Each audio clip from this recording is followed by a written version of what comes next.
men want help. I don't think that they don't want help. I know that the phrases are be a man, don't talk about it. But I think that the fear of judgment, the fear of being less than and seeing yourself in a, if you go by the baseline of Western society, like being a husband or being like the strong friend, like men don't ever want to lose that title. And that's where the ego comes in. We're like, I don't want people to see me as a vulnerable man. I want them to see me as this strong guy who can take anything. And I challenge those men who might be listening to say, well, I'll tell you this, if you're doing all of these things and you are vulnerable and you do let down your ego, you're going to be so much stronger than the guy that you think you are by not doing it.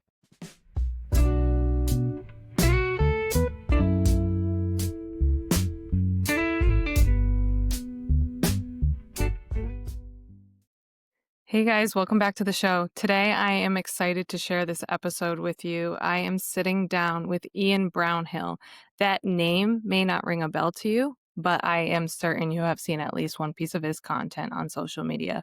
He is the guy who is always making fun of New England in the best way possible. He has a wicked strong New England accent, but secrets out, it's fake. It is fake. Mine, though, is not fake. I can't fake this. When you guys hear it come out, mine's completely authentic. But today's episode is so special because I get to sit down with Ian, who is a advocate for mental health and specifically men's mental health. And November is Men's Mental Health Awareness Month. So this episode is really for that guy in your life, or if you are one of my lovely men listeners, this is for you.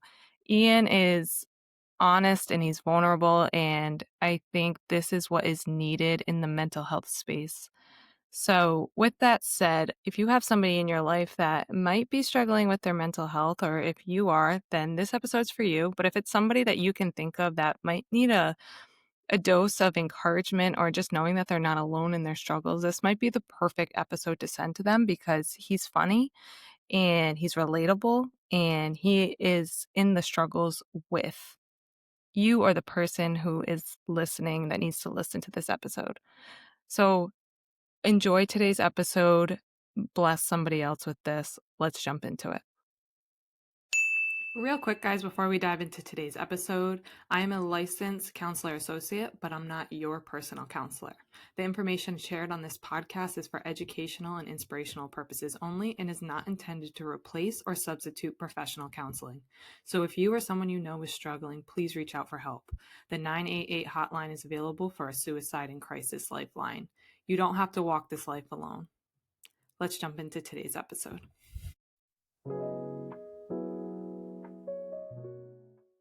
Ian, if you could go back and tell your 20-year-old self something, what would you go back and say? Wow, it's a tough question because I don't know that I would really have a ton to say because I kind of value the fact that if it wasn't for those times and periods and moments in my life, I would never have gotten to the point now where I feel like I have information to share with my younger self. I think more than anything, I wish that if there was something I could tell, it would probably just to inform him of the resources around him that could have maybe have assisted in making my life feel a little bit less anxious. I wasn't in my early 20s, I wasn't super active with taking care of my mental health. I wasn't necessarily, wasn't seeing a therapist. I wasn't trying to do things that I do now that are really useful for me as tools. And I was kind of just thinking, okay, well, I'm just a anxious person. I just have anxiety. I just feel depressed from time to time. And that just is what it is. And of course, when you're doing those things and you're not focusing on trying to make them better in a way that's like utilizing tools that are available, you definitely feel a little bit more isolated and it's a bit harder to deal with. But I don't know that I would necessarily give advice. I guess it's more of a wish. I wish that I could have been better at utilizing the tools around me and I was aware of them. Yeah, I think that's always the dichotomy here of going back to tell yourself something because it might rob you from everything that you do know today. If you didn't have those lived experiences, you might not have the wisdom because you had to kind of walk through the fire. So I always think that's Exactly. the catch-22 was of if you could go back and tell yourself something. But it sounds like for you, it would be more giving younger Ian tools that you have today of like going to therapy, maybe dealing with some of your mental health in a better way. Yeah, absolutely. So I don't know if people don't know who you are, which okay, but if they don't know who you are, kind of give us a background of who you are, what you do for a living. And I actually want to know, how did you get into that? Because I don't know that story. Okay, so for those who don't know, my name's Ian Brownhill. I'm sure there was an introduction there, but I am a online social media personality. I'm a content creator. I'm an actor. Because the world likes to use flashy words, I'll say I'm an entrepreneur because I have a few other business ventures where I make merchandise. I host a podcast as well. And I also have a social media consulting and strategy company that I allow, or excuse me, that I work with other businesses and hire me to kind of teach them about social media. I grew up in Rhode Island. I'm a New Englander through and through. I found myself on social media just a few months prior to the pandemic. I was acting actively in the film, television, and media world for about 10 years. And I wanted to make a name for myself publicly, and I utilized social media to try and market myself. And as I've told many people, I'm one of the few cases that got very lucky in a dark time where what I was trying to do was beneficial because everybody was home on their phones, and I just happened to strike while the iron was hot. And then my social media career began. It was never my intention to be a quote unquote influencer. I'm in my 30s. That's why I like to say content creator. I don't think I'm influencing anybody. But yeah, so I just I worked really hard for a lot of years. I made a lot of sacrifices. I worked a lot of 9 to 5 jobs, and I did what I could to try and chase my dreams and goals. And I never truly knew what it looked like. I just knew that there was going to be something for me at some point, and this just happens to be what it is currently. So that's how I'm here. So what did you do before content creation? It sounds like you were in the TV space or in the media Yes. space, I So should say. I wasn't, yeah. So, in about, so I lived in Florida for a little bit. I went and explored the Florida world. I was in the fitness industry for quite some time. So personal training certification. I was in gym sales. I was in and around like bodybuilding and exercising for a majority of my 20s. And then when I moved home, I got back into acting. I had done some theater growing up, but some opportunities had come up with background acting, which I always say, if there's ever an opportunity, everyone should do it. It's really cool to see how movies are made. And also you realize just how long and exhausting and tedious making a single scene is for a 30-second scene in a movie. People don't know how much like actual work goes into it, I feel like. And it's a really fun, cool experience. And the movie industry in New England as a whole is blossoming. So there's opportunities. You should check it out. But I found myself working background on a film. And from there, I did a few more background movies. I networked, and I was able to meet some people who were making independent films, who were shooting spec commercials, which is, people making commercials for brands. And with a little bit of time, I started gaining some traction, and I was like, I had the bug. And I was like, wow, I absolutely love this. Now, obviously, anyone who's been in the acting world or is in the arts world, you're familiar with the fact that it's a struggle. You don't really make money, so you have to support yourself. I was fortunate enough to have a family friend who had an opportunity in construction. So I actually was working construction full time, something I had never done. So it was a really cool skill to acquire. And I did that for about 3.5 years. And then the pandemic hit and I was let go. At that point in my acting world, I had joined the SAG-AFTRA union. So I was able to act, but now the whole world was shut down. So I was unemployed and I was struggling like everybody else and I was panicking, but I was making videos to make the time pass. Okay. Wow, that's such an interesting journey, and it sounds like you've acquired a lot of skills along the way. So when you started to do content creation on social media, did were you doing it in hopes to become a content creator? Were you doing it as an outlet for yourself and maybe for others? So I was doing it kind of for both. Because obviously, being a millennial, I grew up with all the social media and I saw what the power of social media could be with like Instagram influencers, Vine at one point, YouTube. And I was always kind of a little bit like, full transparency, like I don't mind putting my ego on the table. I was jealous. I was like, I want to do this. Like I want to entertain people. I want to be out in the public eye. I want to make friends. I want people to smile and laugh when they hear me tell a joke. And I was definitely seeking that for a lot of my own pleasures. But at the same time, it was kind of one of those things where I knew if I wanted to have an acting career, I needed to have a social media presence because that was the way of the future. And if you look at a lot of these stars, there's a lot of really big name actors and actresses now that started on social media. And I saw that as a way to be like, hey, why don't I just like promote myself? Because when you go to a casting call, especially in New England, and they ask for guys that are 5'8" with brown hair and blue eyes, most of New England shows up. So it's very competitive up here. And I always told myself, I was like, well, maybe if they, if I ever get down to the final selections and they say, hey, this Ian guy's got a little bit of a following, it might be good for us because if we shoot the commercial with him, he can promote it. Or if we have him in the movie, he can also help promote it. And yeah, that was kind of the thought process. Yeah, that's so cool. And so, I mean, with the Life's Better in New England, like, that is you, that's your brand. Was that happened by happenstance? Was that something, like, you just, like, made, like, a funny skit about New England and it popped off and you rode that wave? Or did you go into it like, "Oh, we got a niche here. People are specific." Yeah. So to be honest with you, when I first started on TikTok specifically, it wasn't Instagram. I was doing a lot of like acting skits. So I was really working on like what I felt like I was working on my craft. And then after a while, I had started seeing people do original content. And I just like, I wanted to do that. I was like, I think I can make scripts. Like, I think I can come up with semi funny ideas that people might resonate with. And my mother is a bigger, her personality is bigger than life. So a lot of my content and my relatability comes from hearing my mom complain about the traffic, complain about the snow, complain about, the tourists and all of those things in a very stereotypical New England fashion. And so one day I was like, I'm going to just kind of make a little bit of a skit. So I had done probably 20 to 30 of those New England guy skits. And the accent was terrible because as you can hear now, I don't actually have one. I was workshopping it the best I could. Rhode Island is obviously a niche accent because it's mostly just like random letters and vowels that we decided to drop in some words, but not all words.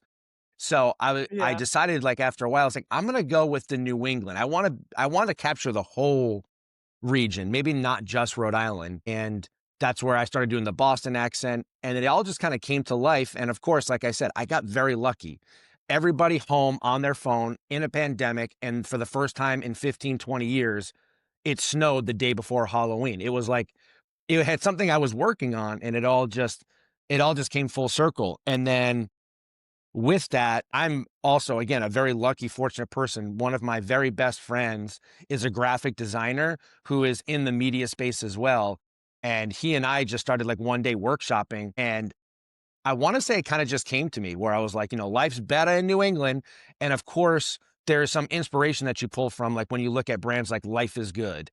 You see those brands and you're like, oh, this is something that resonates. So I think subconsciously those things were in my mind, and I worked it with my buddy there, and he's a wonderful graphic designer. He's responsible for 80% of all of my publications that I have going on with the podcast and my visuals. And he just kind of drew up the design for me and we went with it.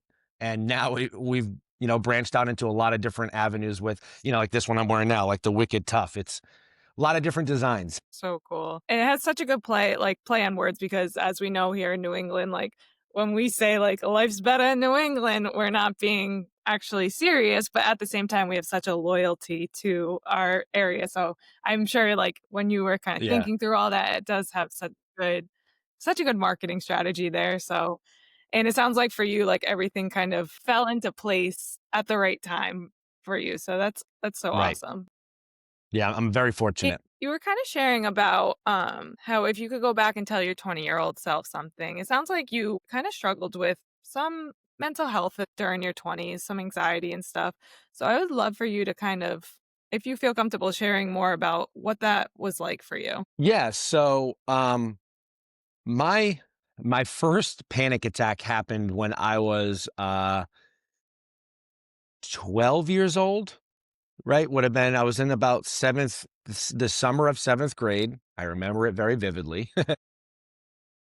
I had my first panic attack when I was about 12 years old. Now, I, of course, just like everybody in life, have a story. I've got traumas. I've got things that occurred in my life that, of course, kind of shape and mold why we are the way that we are, right? So when I was 12 years old, I had my first panic attack. And of course, when you have things like that occur at such a young age, I think also, especially because at that time, it's not necessarily that there wasn't information available. It's just that it was kind of surprising to hear a 12-year-old talking about it. So when I was seeing doctors and I was seeing physicians and kind of going over like, hey, listen, my mother was like, my son's got these things going on with like these, racing heartbeats. He's sweating. He's like freaking out. And when you're 12 years old, your comfort is usually your parent, right? So when your parent is kind of like nervous about what's going on, you kind of feel scared. And when you have anxiety and you feel scared, it just becomes a very, very vicious loop of being panicked. So it started pretty young for me. And over the years, it's been an ebb and flow thing. I would say for probably the first 8 years or so that I was dealing with anxiety and panic attacks, it was exactly just that. It was just constant anxiety and constant panic. And it felt like there was never a break. Now, I don't use it as a crutch or a tool, but I did find myself at a very young age when I was about fourth grade or fifth grade being diagnosed with ADHD and ADD, however you want to define it.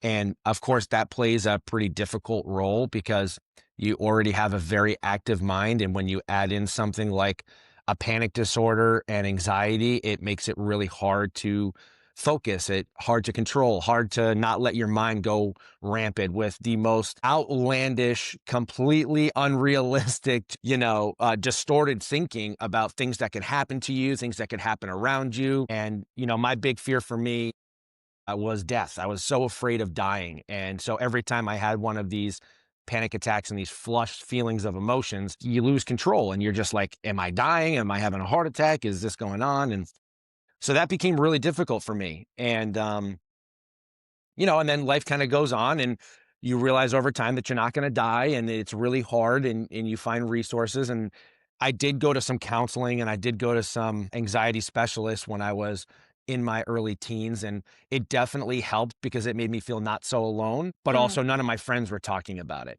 So as much as I was like, okay, well, at least there's an adult who can tell me that I'm not going to die and I'm okay. But also like it felt like my friends were outside playing and they were carefree. Whereas like I would be playing and then all of a sudden I would just get like a rapid heart rate and I couldn't explain what it was. And I would be, and anyone that suffers knows like you suffer in silence. You could be having a full blown panic attack and you're in the middle of a very calm event with all of your friends and you can't explain why you feel like you can run up the walls right now to survive that fight or right. flight feeling.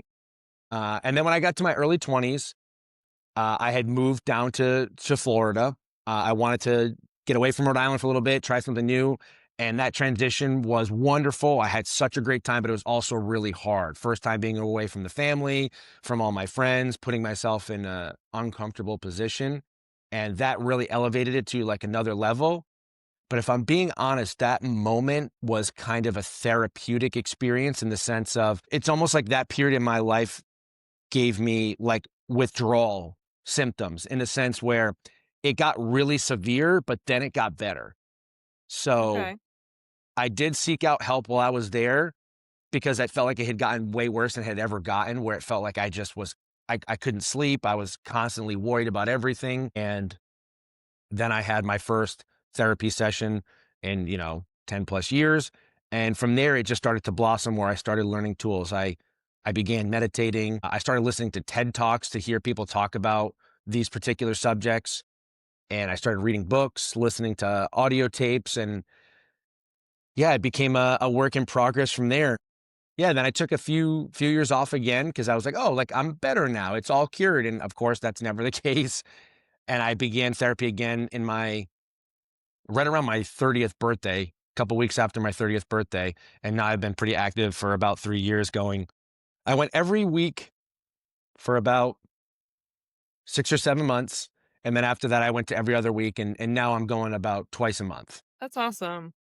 So for you, moving to Florida sounds like it was almost the breaking point for you. Yeah. Yeah, Having absolutely. that It broke me out of my shell. yeah. Sometimes I feel like those events like need to happen in life almost to bring us to our maybe our rock bottom in a way to say and then to be able to like look up and be like, I need help. Okay. Yeah, exactly. Yeah. And I because of your experiences, you have become a big advocate for men's mental health specifically. You have a space online and this is something that you do not shy away from and I honor you for that so much because this is a conversation that needs to be had. It needs to have awareness around it. So tell me, how did you start tying that into what you do? Well, I think the one thing I've always kind of tried to do with my social media is keep my private life private. Because I was because I'm a little bit older, because I had the knowledge between like working regular jobs and being in the media industry and the acting industry for a little bit, when the success started to come, I knew that I was like, okay, I want to separate this from like my private life. I want to treat this like a job, like a career. And by doing that, I hid a lot of who I am to my audience. I just was the New England character, the millennial stuff, like, and I realized that a lot of people were kind of interested. I don't know why. I'm still kind of so fascinated by human behavior that some of us are just so intrigued by the way other people decide to live their lives or the way that they are. But that's just what it is. And that's the world I'm in. So I try to kind of allow myself to experience some of that. And one of the things I knew I wanted to talk about was mental health because it's been such a pertinent part of my life. And I felt as if maybe if I could say or do something or share something, if it could help one person, right? The old cliche saying is like, if I can help one person, it's going to be worth it. And I have been so fortunate to have such a wonderful audience of people who support me. And when I decided to be vulnerable in that way, everyone came in, full force to say, "Hey, we see you. We're proud of you. We're grateful." And I continue to get such kind messages of people who are being supportive of the message and also saying like, "Thank you very much for doing this. I needed to hear this, or my son needed to hear this, or my daughter needed to hear this, or my husband needed to hear this." You know what I mean? It's been really rewarding, and so since then, I've just tried to lean into it a little bit more. Yeah, that's so good. That's so good. And I think your personality is very relatable.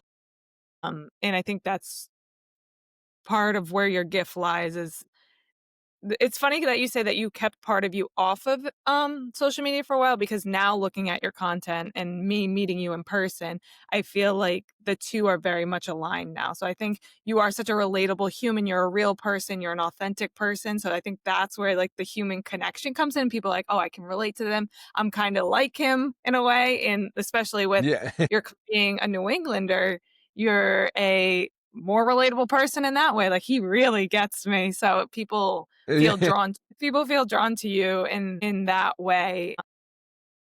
So that's so interesting to me. Yeah, I kinda just wanna keep opening up this conversation of men's mental health and maybe some of the messages that you get in your DMs or, like, why is it that specifically men are struggling to even open up and have these conversations? Yeah, well, I think as much as everyone is so much alike, we all, regardless of having so many similarities, we're all experiencing life at our own individual pace, right?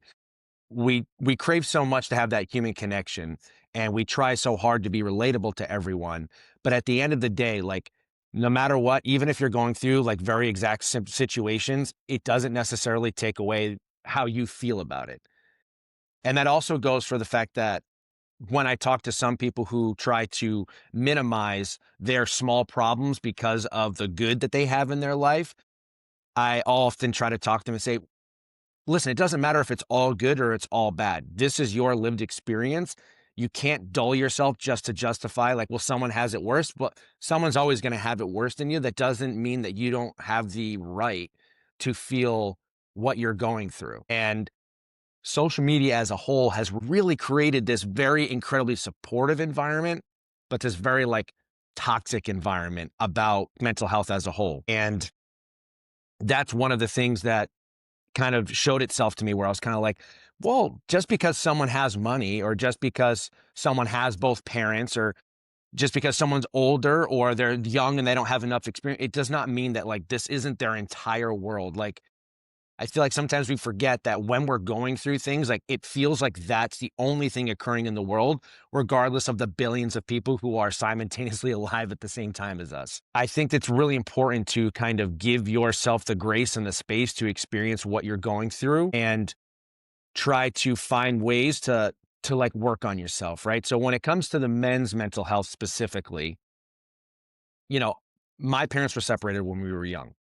So I see myself as a fortunate individual because I was raised majoritarily by my mother and my aunt, that I was able to experience emotions with a more feminine energy where I was like, hey, it's okay to cry. Hey, it's okay to do these things. But I have friends who were raised by their fathers where that be a tough man, don't cry mentality was kind of their hoorah. Now, there's parts of me that crave that. There's parts of me that feels like, oh man, I wish I could be a little bit more emotionally strong in these situations. But then I see Mm, my friends when they're suffering, and I say, man, I wish that you could see that it's okay to cry.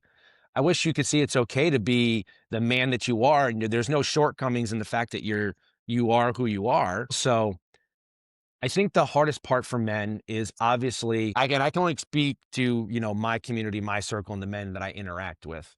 So I just want to share those experiences rather than try to blanket statement here. But millennials and people that are at my age have a tough dichotomy where we were raised by men who were raised by men's men who went to war, who said, men do this, men do that. And then the reverse happens where those men were kind of brought up in a very toxic environment, so even though emotionally they were like, I really don't want to be like that, they knew no other way. So there was yeah. kind of that balance where it was like, we were raised by men who were like kind of trying to be emotionally in touch, but didn't like actually know how. So it kind of put my generation in a situation where we're like, why do I feel these emotions and why does it feel okay? And everyone's telling me it's okay, but there's like this voice that just kind of won't let me feel it. And Mm, as I mentioned, I read quite a few books, and I think the hardest part is learning to let go of the ego because our mhm. ego wants us to be something so badly that our heart and our brains just aren't necessarily there. They're not at that level. That's not who they are. So when you start to let down that wall and you're able to get the ego out of the way and just say, you know what, maybe I just need help. Because at the end of the day, men want help. I don't think that they don't want help. I know that the phrases are be a man, don't talk about it, but I think that the fear of judgment, the fear of being less than, and seeing yourself in if you go by the baseline of Western society, like being a husband or being like the strong friend, like men don't ever want to lose that title. And that's where the ego comes in. We're like, I don't want people to see me as a vulnerable man. I want them to see me as this strong guy who can take anything. And I challenge those men who might be listening to say, well, I'll tell you this, if you're doing all of these things and you are vulnerable and you do let down your ego, you're going to be so much stronger than the guy that you think you are by not doing it. Because once you show that, once you're able to experience that vulnerability, you learn so much more about yourself. And all of a sudden, you find yourself being 10 feet taller than you were before. And it's really sad to know that there's so many men who feel so alone, who go through these struggles. And like I said, the fear of judgment obviously is a huge leader because there's such a duality with social media where there is this stigma of, I don't want to say men hating, but just similar to women, there are these corners of the internet that exist that women feel very terrible about themselves because of the men who post the way that they do. But the reverse is also true. There's also women who post because for whatever rightful reason they may have to feel that way, they share those experiences and men see that and say, well, see, women don't want to hear it. Women don't care. They don't want to do that. And that's just the voice that's the ego convincing them of these justifications as to why they don't want to go and get help. And they're afraid of being judged for that. And unfortunately, that just creates a toxic loophole in their head where they don't want to get help. And to be honest with you, with some of the messages and the things that I have had come across my page is the men who do want to get help, there's a crisis going on. I mean, and thank God someone like you has just finished your master's and now I'm assuming I don't know your story, but you might have a practice and be taking on clients. But when I make my mental health post, the largest thing I get is people saying, I can't find someone that's available because there's just so many people that are seeking help now that are trying to be better and there's just not the resources. And if I'm being honest, if a man is already feeling nervous, scared, unsure, if there's like one roadblock, they're like, okay, I tried. There's no one available for me. Oh, it's too expensive, and they wanna give up right away, right? Because it's not a priority to them, but then they suffer in silence, and that's a really dangerous thing, and I don't wanna, again, just say that this is men. Of course, this genuinely applies to everyone, all sexes, all genders, all ages. It doesn't matter. We're all experiencing this same thing, but just specifically to men, because I feel like I can relate being a man that I know that when I don't wanna do something, if there is an obstacle that I can justify as being the reason why I don't do it or the blame for me not completing a task, especially with ADHD, I'm like, "Oh, I can't do that, this door's locked, I can't get in the building." It's like, "Well, how about the other 6 doors? Have you tried those yet?" That's so funny, honestly. That I think that sums up a lot of probably what gets in the way for most guys, like you said, is like if they hit one roadblock, they're like, "Well, it wasn't meant to be." And then they kind of Yeah. are like, "All right." Well, I think that's a really good point. And I mean, I think there's a lack of mental health resources as a whole. And I think you shared a lot of good stuff there, especially about the part of how your generation was raised and like that age group was raised by, masculine men who didn't, or that generation was raised by even more masculine men. It's trickling down. And we're starting to create some awareness around emotions now and being more in touch with them. Social media has helped with that. Social media has hurt with that. And now that the door, in a sense, has been cracked open, it can feel scary to, like, look inside of it without having the right resources, right? Like you said, "Oh, I'm starting," like, generations before were taught, "Don't even feel those emotions, they're not important." Then our generation is starting to learn, "No, those emotions are trying to tell you something." But I don't quite think we have gotten to the point of what to do once we do allow ourselves to feel them. 100%. And I think another thing that's become kind of difficult is the understanding of the process.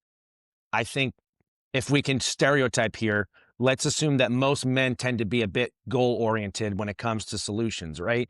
So they want to have applicable information that they can apply immediately to solve the problem. Mental health is not that.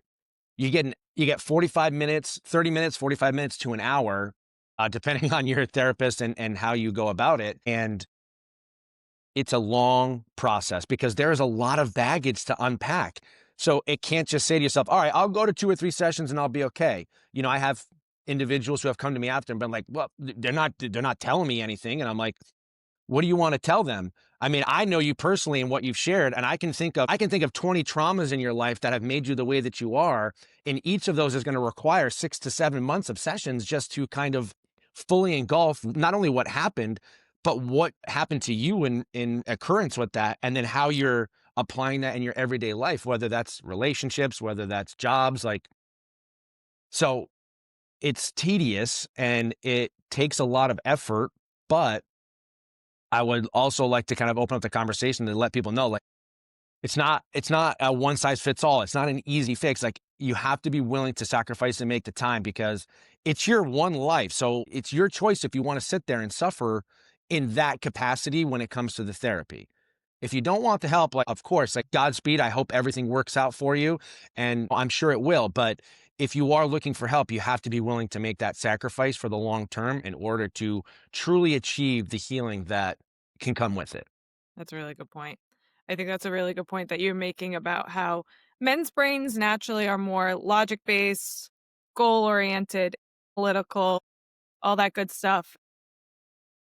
Emotions and the left side of the brain doesn't necessarily work like that. And so now when you're Yeah. accessing that side, you're kind of having to, in a way, even tap into your femininity as a man. And as we've been speaking, that is something that was not taught to anyone. Like, you don't wanna show any sides of your femininity as a man, you're all masculine, right? So I think that's definitely a piece of the puzzle of what makes it uncomfortable, hard to access, you can't Yeah. understand it. So I'm curious, what shifts are you starting to see around the conversation of mental health for men? Well, I think a majority of it is, well, in my circle specifically, and I try to only try. I get weary and I get scared to make blanket statements about the masses. So what I'll say in my circle and what I can say is evidence based in what I've experienced is that because I have tried diligently within my friend group to be vocal about it, I've been able to help support my friends and say, "Hey, I think this is something that you should consider." I think when people who are close to you, who care about you, who are also, a male, if it's male to male, like that usually encourages them quite a bit because like, okay, well, if he's doing it, then maybe I can do it. And on a broader scale with my social media, because I'm putting my vulnerability out there, it is opening the door for men to be like, hey, like, thank you for being vulnerable because I've been thinking about it, but I've been too afraid to. If you're like, if you're being vulnerable, then maybe I can do it too. And it's a great feeling for me, of course, but it's really nice to know that there is that power and impact that social media can make. Like I said before, it's so bizarre to me that people are so intrigued and so moved by other people's lives, but Mhm. there's an interest there, and I'm like, hey, well, you know what? If people are interested and I can do something, like I want to try. Yeah. Yeah, I think what you just said comes back to the power of vulnerability. There's so much to be said there in real life and online, how you show up and you're being vulnerable for the sake of somebody else being vulnerable. It like opens up the door for them. And then them allowing themselves to be vulnerable with themselves. And we kind of talked about this already. Vulnerability does not equal less of masculinity. If anything, I think it opens up, like you're saying, the door to be more masculine. You're able to take down some of those walls that are getting in your way of what you really want out of life, the support that you need to help you get a little bit further, to reach your goals, to have a strong marriage. I think vulnerability unlocks the door to intimacy and connection, both with yourself and with others. Absolutely. Absolutely. And the power of vulnerability can quite literally shape the trajectory. It can shift the trajectory of your life, right? Because if we're going to talk about masculinity, let's talk about a hyper masculine moment where men are butting heads, right? Like men think about fighting and being brute and doing these difficult tasks. So if, for example, you're on a job site, right, and you're these hyper masculine men who build fences and they construct and they do this stuff, the hyper masculine men are going to fight about the one guy who's doing more or doing less. Whereas if a man could be vulnerable with another man and he says, "Listen, I'm feeling this emotion because of the actions that you're taking. Is there a way that we can communicate and work on this?" And the other man is willing to be vulnerable, and you resolve a problem. How masculine are you both now that you've now avoided not being friends, not being coworkers, not having someone in your life that could be really beneficial, but now you've got two men working together for a singular goal. That's about as masculine as it gets, in my opinion. I mean, Yeah. the power of people. The more people you have together, unified and going towards the same goal, you're going to be stronger. And to me, that's masculine. Isolating yourself and moving away and quitting and being angry and thinking I can do this all on my own is just toxicity. It's just really, and it's less toxic for everyone. It's more toxic for yourself because you're just creating a world in which you're not willing to allow yourself to feel everything. And I think the part that scares me the most about that is that I don't know if it's movies or video games or social media, but there's kind of like this thought where everyone's like, well, it can't happen to me. It won't happen to me. And, life doesn't necessarily ever come to an end because we can't imagine what passing away and our life ending looks like. And we don't ever practice that. So we're never giving ourselves a sense of urgency to say, hey, wait a minute, this is my only shot at this. Like, I can't, I'm doing myself a disservice by not doing the hard thing now so that I can like live this life to its fullest potential. Yeah, that's facts. I feel what you when you were saying that and you gave that example of the construction site, it sounds like you're getting the fluff out of the way. Like all that you just described is that toxic masculinity fluff. Like it really doesn't matter. If we puff our chests at each other and we're like, well, you're being like we're not actually Yeah. solving anything, right? How you explained it, I mean, that's gorgeous to be able to say, hey, this is what I'm feeling, and this is how I think we could move forward to solve this issue. That feels like gorgeous, gorgeous statement right there. You'll be able to solve more problems. And as you were saying that, what was coming to me was like big CEOs need to have that level of communication to move the ball forward, to move the needle forward. Because if a big CEO who's running a big company leads with his ego, leads with what he thinks a man should look like, he's not going to actually solve anything. He's not going to get any good communication there. And he's not going to be able to ask for help from his team. He's not going to be able to delegate tasks to his team because his pride and his ego is gonna get in the way of what you were saying of, "I think I can do this on my own. I don't think I need anyone actually." That's not gonna help you, so, yeah, that's all No, I have to say definitely, on. definitely not. I'm not a fan of the superficial masculine stuff, especially when it comes to corporate and business. One of my first passions was wanting to be a police officer. And, it's not obviously where I ended up, but I think about the fact that there's a hyper obsession with your haircut being a certain way, not being able to grow a beard, not having tattoos. It's like, this is what you should look like. And I'm like, look, I am all for prim and proper, and I'm not necessarily against it. But is that necessarily a definition of someone who can be a good police officer? No. I mean, it has nothing to do with it. But there needs to, like, there's this hyper masculine focus on present this way. So what? It makes you look, it's like good people are good people regardless of how they look. I mean, we need to be raising people to be in tune with their emotions and to be good humans and not necessarily present one way, but be an entirely different thing. You know what I mean? Yeah, like, the masks That's don't more that's matter. more of an opinion than a fact, but No, for sure. And as we're talking about vulnerability, because it seems to be that's what this is all boiling down to of again, being vulnerable online to allow other people to relate to you, being vulnerable to one another, being vulnerable on the job site of saying, hey, this is what I'm feeling, being prepared to be like, you're a softie, to hear stuff like that. So I think it's all boiling down to this theme of how to start being vulnerable. So I would love for you to kind of speak on that. oh man, that's a loaded one because I think it looks so different for everybody, because there's so many different stories, there's so many different experiences, but if I'm being honest, I think my best approach to being vulnerable is not necessarily the exterior as much as it's the interior, right? Let's break it down to like child's play. We were taught at a young age, this is right, this is wrong. And I think that that's somewhere that you start. I think when you're thinking to yourself in your head, for those of us who have voices, although I did find out that there are people who just don't have voices in their head. And I'm like, that's profound to me. You're very lucky. But I if we're love going talking to about kind of, it. I have a lot of conversations with myself. yeah, but I think, when you're being vulnerable with yourself more than anyone else, it's a great place to start. And being honest with yourself isn't dangerous, right? Because the only person that can judge you is you. And the only person that can hold you back at that point is you. You're putting all of the responsibility on yourself.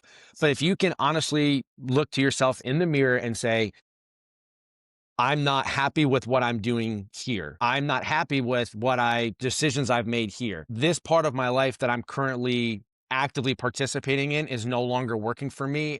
I need to find a way to be better about this. And, I mean, what's the statement everyone loves to say now? It might be clickbaity, but it's saying it's okay to not be okay and to look yourself Mm, in the mirror and say, I'm not okay.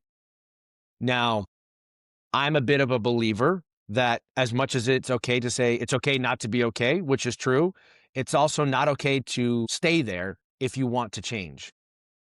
And it's going to require yeah, you taking that foot forward initiative to find a space for yourself to experience vulnerability, even if it starts at the ground level with just yourself, and then reaching out to other people if you feel like you don't know where to look. I that's mean, there's so good. resources everywhere. Like I can't express enough to anyone listening that there are people who dedicate, like yourself, who are dedicating their entire life to ensure that you don't feel alone. There are people who spend hours on end in offices doing their best to reach out to their community and say, hey, if you feel sad, if you feel angry, if you're dealing with grief, if you're dealing with sadness, don't do it alone, right? Like I have practiced, I've gone to college, I've tried my hardest to learn tools, and I think I can help you. There's hundreds of people everywhere. Yes, there is a crisis because we're all feeling that as of, the last 5 years, it seems. But I think that those are good places to start because there's people that do want to help you. I can promise you that. Yeah, so good. And yeah, we can get into some of the resources or we'll link them in the show notes below to make sure that everyone feels equipped to have them. I do think we're trying to catch up to the mental health crisis. Like, right, we got to go through grad school, we got to do all the things. We're Yeah. starting to see the need for the industry, but we got to get certified. Give us a Yeah. second. And with that said, I really like, something just, like, unlocked in me when you were talking about that, about the power of vulnerability.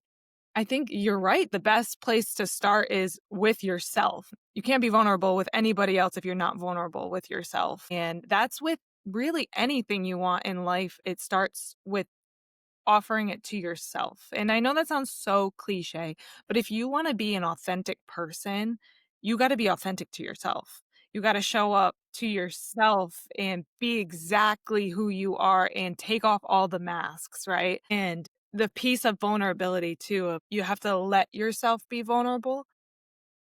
With our culture, our day and age, it can be really easy to turn away and run to numbing out, escapisms, distractions, to not allow ourselves to have to be vulnerable and feel what we're feeling. Especially with social media, it's like a dopamine hit. It's always accessible to us, along with many other things. But it can be really easy to, instead of having to be vulnerable with ourselves, we can just numb it out and not ever face it. Yeah. Hmm. Yep. Okay. And, I've been pretty outspoken about the fact that I'm not that I don't drink. I'm not someone who participates in any other the recreational stuff. And that's not to say that I am judgmental of anyone that does, but I just know myself. I know that I tend to have a slightly addictive personality. And I know that because of the things that I'm currently working on, that would be very dangerous and non conducive because if I had a numbing agent and it is a lot easier than having to sit in a room with a therapist and cry and talk about the things that bother you. That's really hard to do. So, it's a culture that we live in, unfortunately, that those other resources are just so powerfully placed and marketed and put and pushed into our faces. So Yeah. We're programmed to avoid pain, and doing that inner work is painful. And so, like you said, we're marketed perfectly of this will ease your pain. You won't have to face it if you drink, if you smoke. But even like if you're not even using substances, other things that are coming to my mind right now is maybe gambling, like fantasy football. I'm not yelling at anyone, like you can do fantasy, but like let's make sure you're not getting lost in it. And then yeah, again, like social media, video games, it can be outside of the world of just like substances as well.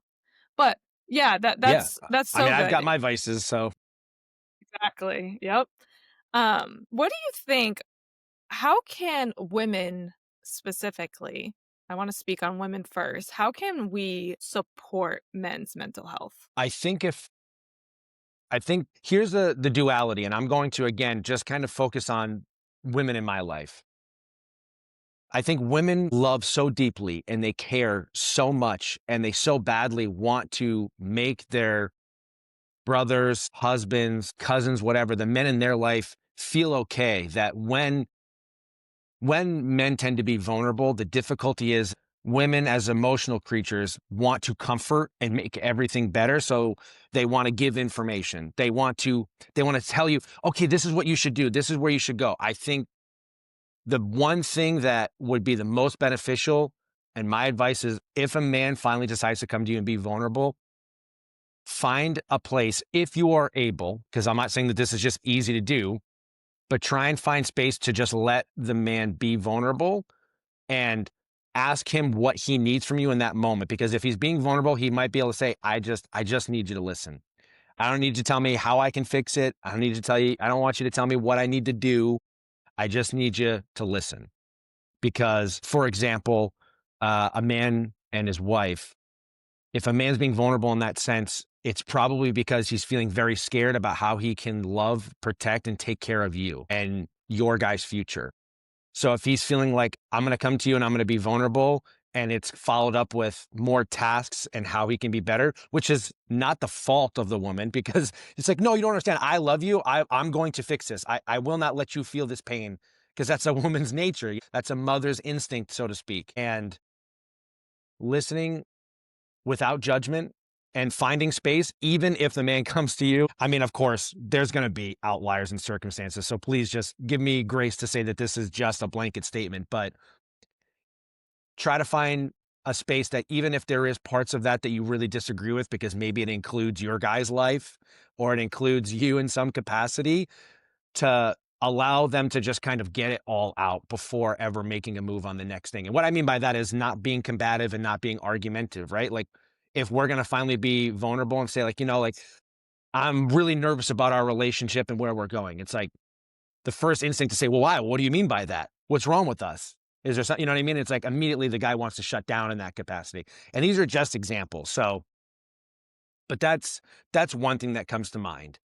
The other thing that kind of comes to mind is helping men find their masculine energy within that vulnerability. So, if Mm. they are asking for help, if they are doing things, is to men are simple creatures. It's like rewarding with a cookie. If a man says, I'm going to go to therapy today, and just like, wow, I'm so proud of you. Wow, you're doing such a good job. What a man you are. Helping them kind of feel that, like, okay, like, this makes me, oh, okay, this is doing it for you. Like, I'm manly because of this. Okay, this is great. Like reward, like the reward system, it has its own toxic traits, but there is something to be said about men like to feel rewarded in that sense. So if you're able to empower him to feel more masculine in that capacity, if that's your son, if that's your grandson, if that's your brother or your husband or just your male friend, like finding ways to help them feel masculine in that vulnerable time, whatever that might look like. And if for them it's going to the bar and getting a beer, go to the bar and get a beer with them. Be like, oh man, that must have been tough. Look at you go. That's awesome. I don't know. I could try to give you a million examples, but I think the blanket statement there is to just try your best to help them find their masculine energy within the vulnerability and when they're going through it. Dang. Yeah, that's really good. I think as we were saying earlier in the conversation, takes a lot. It takes you have to be courageous, you gotta be brave to kind of even enter into that world. So in a way, and we've said this already, it is probably the most masculine thing you can do. So kind of what you're saying, just even saying you're so brave for even embarking on this journey, giving them that. And as you were speaking, I'll be honest, I felt a little triggered right there. I said, dang, he's coming at my throat.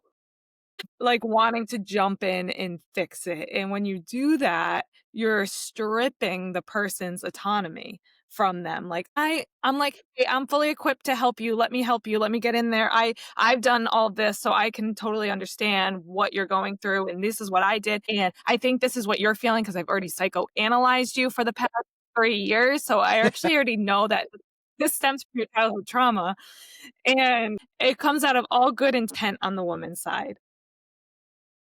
But Always. you're stealing away the person's self journey of that is theirs just like it was ours to figure out and do the inner work.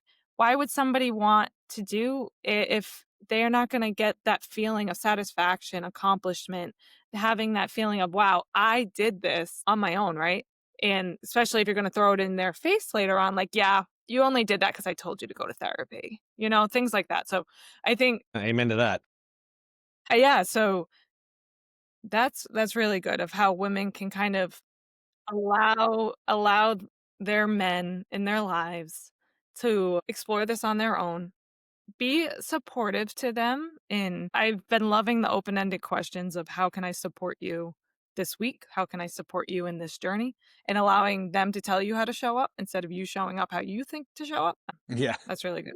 And I think that's like human behavior, right? Like we can't help ourselves, especially as someone who has ADHD. Like one of my hardest tendencies is like I like internally, like when I hear something going on, I immediately want to say, okay, but also just so you know, I've done it too. So just so you know, we're on the same wavelength. Like that is like such like an innate human behavior where I'm like, I want them to know that they're not alone, but how do I not rob them of their moment? You know what I mean? And I think Right. that that's just like a regular behavior. So when someone says like, I'm suffering, even me as someone who's trying to be a mental health advocate, I immediately want to go, I've been in therapy for years. Let me help you. I can tell you. And it's like, maybe he just wanted to grab the beer and just say a few things. Maybe he's not there yet. Let's not put that entire 10-ton emotion and responsibility on his shoulders before he's asking for it. Yep. That's good. I mean, I definitely can we all do that in many different aspects, right? And there's like a quote, it's like, "Are you listening to listen? Or are you listening to respond?" Right. So sometimes you gotta turn off, like, yourself in a way and maybe just ask yourself, like, "Why am I sharing this?" That's pretty big. And now one of And, my last of questions course, for you. like the thing, oh, sorry. No, finish it. I was just gonna say another thing too is for the the ladies and women listening is just that it's not going to be perfect. So don't put yourself like, don't make it even harder than it has to be by trying to make yourself this perfect individual while you're handling this. I think that there's a lot of pressure that will fall on you in that capacity. And whatever that looks like for you, like you have to explore that together, either with your partner, with your son, with the man in your life, because you can't also just dull yourself entirely to make them feel better. You still also have to be the powerhouse that you are. You still need to go through your emotions and feelings. And if it's hurting and if, you know, it's a give and take. So find the right places to make sacrifices so that you're not also just not living your life in order for someone else to live theirs, because then it's just a reverse where they're doing everything for you back and forth. There's got to be a delicate balance. And I also don't want there to be a stigma or feeling like, well, now it's the woman's responsibility to not say anything and not feel emotion, because you're going to go through all of those walks of life with them together. Those were merely just suggestions saying these are ways I think might be helping. And what that looks like for you is going to be different than the next. So don't put too much pressure on yourself to try and be perfect about it. Yeah, I do think there's gotta be grace on both sides of this conversation. Like you said, you can't just, like, silence yourselves in hopes that it keeps the peace or it gives them their full autonomy because that's not fair. That's not fair to you Yeah. either. Agreed. And one of my last questions for you is, because I think it is a delicate balance, like, you want that person to own their journey, they wanna, you know, walk this on their not on their own, but they wanna own it. So if you see somebody in your life, you know someone in your life that is struggling and you're like really concerned about them, do you feel like there's a way to enter into the conversation? This is probably the most difficult and important question that you've asked yet, in my opinion, because that is the hardest thing about this journey is when you're seeing someone else go through it and you desperately want to help and you feel like you can't. And at the end of the day, I'm a firm believer in truths, even when they're really hard and they really hurt. And the reality is, whether you want to accept it or not, that people can only get better if they want to get better. That doesn't mean that you don't care. That doesn't mean that you don't try. It doesn't mean that you don't love them. And I'm not telling anyone in any capacity to give up their efforts in assisting someone through their journey. But again, you also are only have one life to live. And if all of your life and your time and your love and everything you have to offer as a person is consumed with helping someone who just can't help themselves, it's a really hard journey to be on.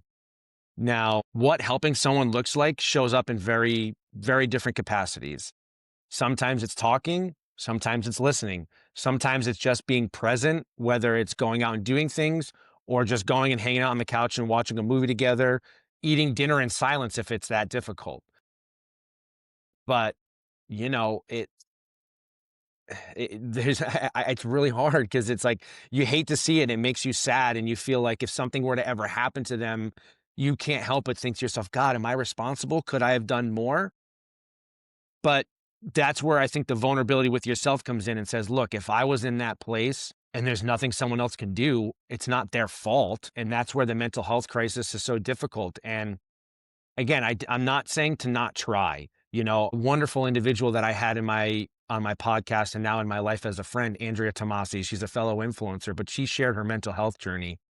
And she talked about suicidal ideation and how it became so bad that she didn't know like what to do. Her family, luckily she was vulnerable enough to share that she's not okay. And her family was able to get her into a rehab facility. And now she just shared her Instagram story of spending 10 days solo packing through Ireland, which someone with suicidal ideations, you wouldn't expect them to want to send them alone to another country for 10 days. But she's made such leaps and bounds. So it's incredibly possible. And it's such a beautiful story. And I love that for her. But in those capacities, if she didn't speak up, how are you supposed to know? And if people aren't willing to say and do the things, there's only so much you can do? And again, I can't keep saying it enough. I'm not saying to give up. I'm not saying not to try. I don't know what that looks like, so I can't give advice on it. But what I can say is the one thing in today's modern tech era that I do is I always just send the text. You good? How you feeling? What's going on? I try to say, you know, something going on. Like I'm always actively letting them know that my shoulder is here, that my ears are available, that I'm willing to help if they're willing to share. But I mean, you can't beat it out of somebody, you know? Yeah. So yeah, it's a And tough one. I wish I had sometimes a nicer answer. that one came out of left field for me. That question kinda came to me of I think that's an important conversation to keep having and even for myself to keep thinking about because the thing with mental health, it's an invisible struggle, no one sees it, and a lot of times it, presents in the strongest outward looking people. So the people that even are the ones that are always saying to others, "Hey, how you doing?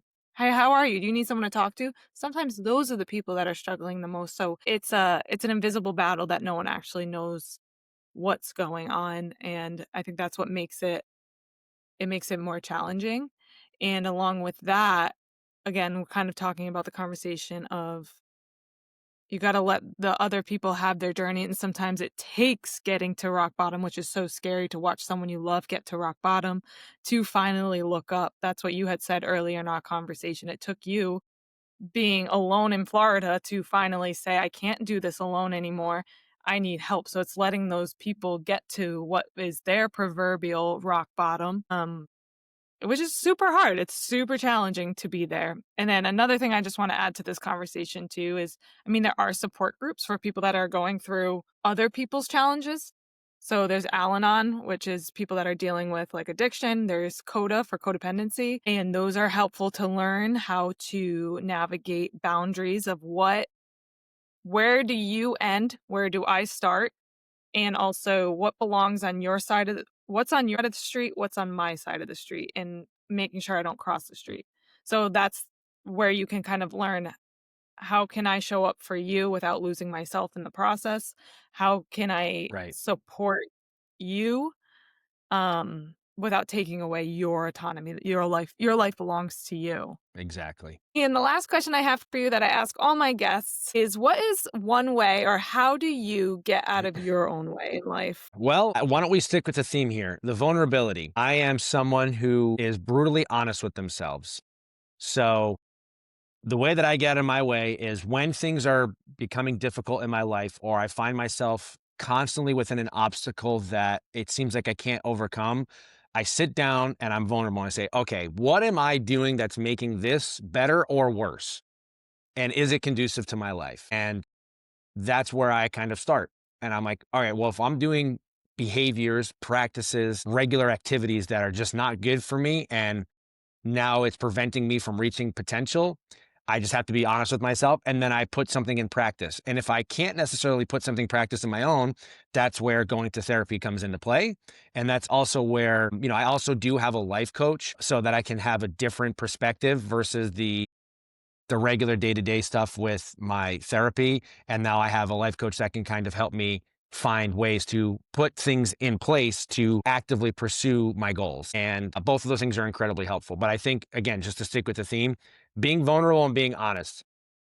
At the end of the day, you know what's right, you know what's wrong. So if you say to yourself, I want to lose weight, and you find yourself sitting there again, as I often do, eating the tub of ice cream, I'm like, okay, well, this is not a good behavior for me. It feels good and I love it. And I'm not saying that I shouldn't have a little bit of ice cream in my life, but if this is not conducive to where I need to be right now, maybe this is something that I need to, visit in a healthy way and find balance within it. Yeah. And even I love that because I work with the obesity population. Even looking at it in a way of curiosity, like, why am I eating this tub of ice cream? What's actually going on? Being vulnerable to yourself in that way. Like, what am I using this to cope from? What is so uncomfortable that I need a tub of ice cream right now instead of a single serving? And then once you're able to visit that difficult emotion, like, I'm so sad right now. Okay, what else can we do when we're sad? Like, oh my gosh, you're sad? Let's talk about it with yourself, like having those conversations with yourself, right? So that's so good. Just being vulnerable with yourself Yeah, I and mean, one of the yeah. active conversations I'm having right now with my therapist is that I'm struggling to take days off. I'm so afraid. I live in a, let's be vulnerable here. I live in a world where with my social media career, I grew up with the fear of losing what I have. So now with the social media, I'm constantly afraid that like, oh, my 15 seconds is up or 15 minutes is up, whatever the phrase is. Like it's all going to be gone. People aren't going to like me anymore. I'm never going to be viral again. All my money is going to leave and I'm going to have no career and no job. And like, I'm always so afraid of that, that it leads me to work too much. And then it's like, I justify doom scrolling as working. I justify being on my phone watching other people's videos and comparing myself to where they are as work when it's not. So then when I go, I'm going to take a day off. The only thing I do when I take a day off is be worried that I should be posting and telling myself I need to relax and not being able to relax. So now I spent an entire day not working and not relaxing. And now I'm just angry with my decisions. So I'm like right Yeah. now I'm trying to find space and forgiveness within myself to say, how can I take this day off without feeling like upset about what I'm doing with taking the day off? And what does that look like? How can I set my 6 days up until that seventh to make sure that I can take this day off and not be so worried about everything? Yeah. Kinda showing up as your It's a best work in self this progress. yeah. Oh, this conversation was so good, Ian. I think it's going to, what you said, as long as it can at least help one person. And I definitely think that'll be the case here. So thank you so much for coming on and just being vulnerable and sharing your experiences with the audience. I'll tag your socials down in the show notes below. And I hope they go find you because you're hilarious and you keep us all entertained in New England. Oh, well, thank you very much for those incredibly kind and supportive words. Thank you for allowing me to be on here and those great questions. I'm really hoping that this resonates with somebody. And if anyone wants anything, they can always reach out to me too. If you just want to chit chat or you want to just, I can be an ear if you need it. Awesome. Thanks, Ian. Of course.